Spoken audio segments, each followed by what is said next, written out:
Hey, what's up everyone? Ryan Arnold, aka Demon Master Reviews here. And today we're going to be talking about, this is episode 3 of my 2013 review series. We're up to March now. For this one. And obviously, like I said, this was going to be it for these week. I'm going to take a break after this one. And after that, when I'm gonna record these, the opinions are gonna be fresh. This one is relatively fresh, unlike the other two. Well, the first one, was pretty good. Second one, I was kind of iffy about that one. But hopefully, some of those albums might be in my top 20, 30, 40. So the opinion might be fresh again at that point. So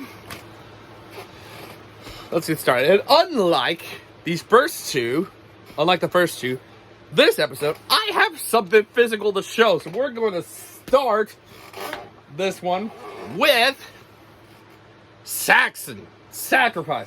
This was released on March 1st, 2023 via UDR. Yes, UDR, right there, man. What else is there to say about Saxon? They're a legendary heavy metal band. They were one of those that was a part of the new wave of British heavy metal in the early 80s, along with Judas Priest, Iron Maiden, Diamond Head. Who else were there? Been Angel Witch, Jeez, I dropped that one. And some of their more legendary albums, Denim and Leather, Denim and Leather. Hell, I like their most recent album, Carpe Diem, although the title track was iffy. This one, however, Saxon, as you can see, this is the book cover version. It comes with the second disc, which is a lot of orchestra, acoustic, re-recorded versions of songs they have done in the past. Like I got Crusader, Just Let Me Rock, Requiem, Frozen, Rainbow, Forever Free. No, this is the 2-disc version, and it's the book version, which is pretty damn cool. Not much to say on this one. It's really, really good heavy metal. That's what you're usually gonna get when it comes to Saxon. Songs I like from here: Procession, which goes into Sacrifice. Warriors of the Road was another great song on here. Guardians of the Tomb.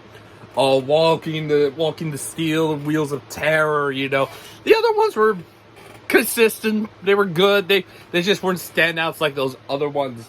So I'm giving this one an 8.5. It's damn near close to 9. Like the hell out of this. Might listen to this again. Might make it top. I don't want to say 20 or 30, but if it's 40 or maybe 50, this might definitely get into my list. But yes, definitely check this out. I'm so glad I still happen to own this after all this time.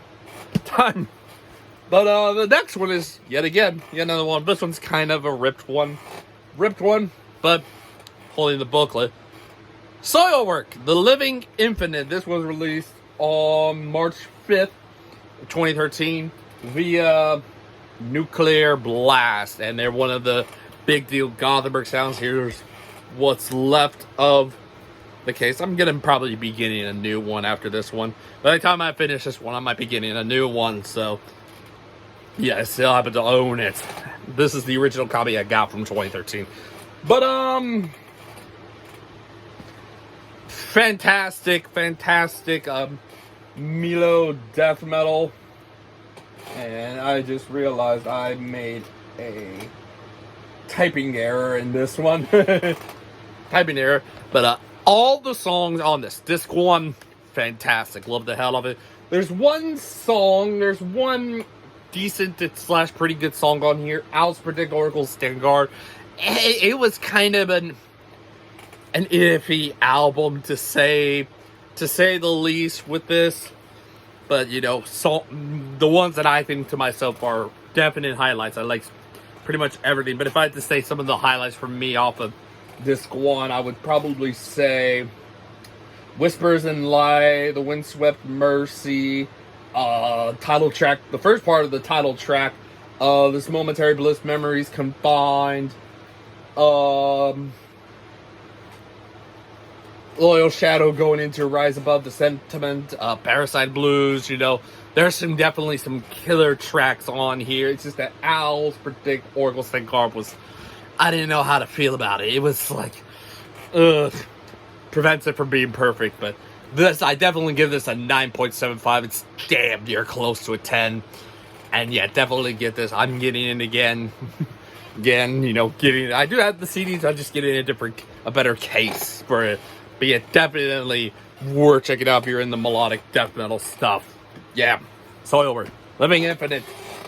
Next album, this is probably gonna shock people that I chose this one for this episode, considering who it is, but this is probably one of the last albums from them I actually care about, and that album in question is Unborn from 6 Feet Under. This was released on March 19th, 2013 via Metal Blade Records, where they've pretty much been their entire career.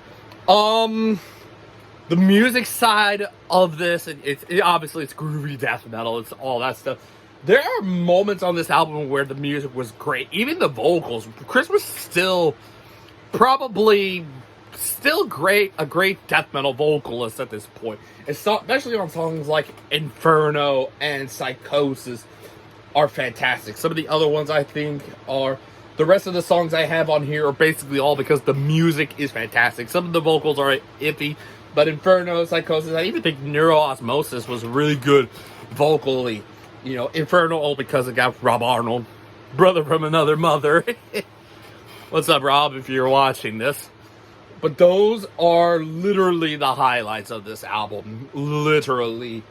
And like I said, it's the last, to me at least, the last great 6 Feet Under album, at least in my opinion.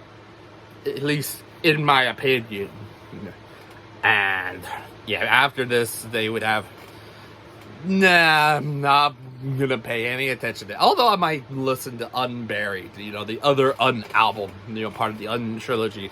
I might listen to that one. But other than that, not gonna pay any more attention to them. But definitely would want to get this. I'd give this a 9.25 out of 10. Probably the last great 6 Feet Under album, because like I said, they would have some questionable albums, especially their most recent album, Nightmares of the Decomposed. Ugh. But for what it is, this one's probably a good one. This one, for me, like I said, it gets a pass. It gets a pass for me, pretty much. And we come to the final one of this one. There was only 4 of this one. And that is Persephone's Spiritual Migration. This was released on March 29th of 2013 via, how do you pronounce it? Vicky Solum or VC Solum. I can't really pronounce it. VC Solum Productions or something like that. And there are some songs. It's a lot of chaotic, proggy, melodic metal madness, but in a good way, easily. With some of the instrumental songs on here, I think there's the mediation songs are kind of a breather songs, and then you have, I think, the consciousness, which is just completely instrumental, but split into 2 parts for some odd reason. I don't know why. There's one problem I have with this. This album is almost damn near close to perfect. And that is Upward Explosions should have been longer. I'm like, why is it 2 minutes? It should have been longer. I loved how that was. I wish this was longer. Maybe 4 or 5 minutes. But that's kind of mostly a nitpick for me. Everything else on this album is great. Like I said, prog / melodic death metal moments. It's madness. It's just madness musically, but in a good way, like I said, because the music is so damn great, and I absolutely love this. I'm gonna give this a 9.75 out of 10. Fantastic release. So glad I was able to listen to this album from them for the first time. I think this is my first Persefone album all the way through for me, and love the hell out of this. See it, 9.75 out of 10. Love it. Definitely am thinking of getting this album. But yeah, that's going to do it for episode 3, March 20 of my 2013 review series for March. I hope you all enjoyed this. If you did, click the like button or dislike button if you didn't. Whatever floats your boat. Comment below what your thoughts are on these albums. And if you're new to the channel, click that subscribe button. So yeah, thank you all very much. This has been my episode. This has been episode 3 of my 2013 review series. I will see y'all later. And as always, keep things metal.